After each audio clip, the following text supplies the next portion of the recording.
being a trader to now being a builder and a founder? Like, how do you feel in both camps? It's interesting. I mean, like, you can split that off into different segments, right? So one is like, how is it being an employee versus being a founder? And I would say, even as a trader, you get a lot of responsibility, right? So it wasn't like, I was just responsible for certain tasks and, provided they were done fine, I could kind of move on. There was always this kind of constant push to make more P&L. If anything went wrong with the strategies, it was your fault. So in that sense, I felt like the stress and the amount of responsibility hasn't really changed too much. I always felt very motivated by the success of my strategies in my previous job, and now I'm very motivated by success in my company now. I would say the biggest shift really is, trading is a very zero EV game, right? Like, if you think about it, every time you trade, you're trading against someone, and in the futures market, in order for you to make money, that person has to lose money, right? So any kind of edge you have, we use the word edge in trading, and that really what it means is how far ahead of you are your next best competitor. If you are not much far ahead of your next best competitor, you're going to lose money. And so trading is a very secretive, very guarded world.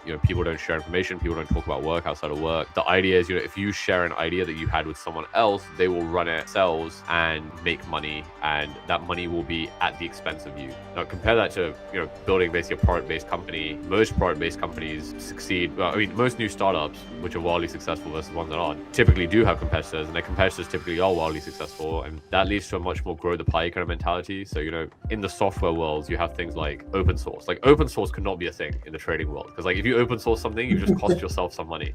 The only reason open source is a thing is because like, it's free to give away that software. In trading, nothing is ever free to give away. I'd say that's been the biggest mindset shift for me, kind of moving from that world to more of the tech world, being more on the builder side, is really understanding that, not everyone is competition, or even your competition can help you, and there's ways that you can work together, and you should try and grow the pie, and you should try and bring good into the world, because even if you get a very small piece of a very fast growing pie and you help to grow that pie, that is what can basically give you big results, right? And there's very few examples of successful tech startups that have been monopolies or managed to completely monopolize an industry.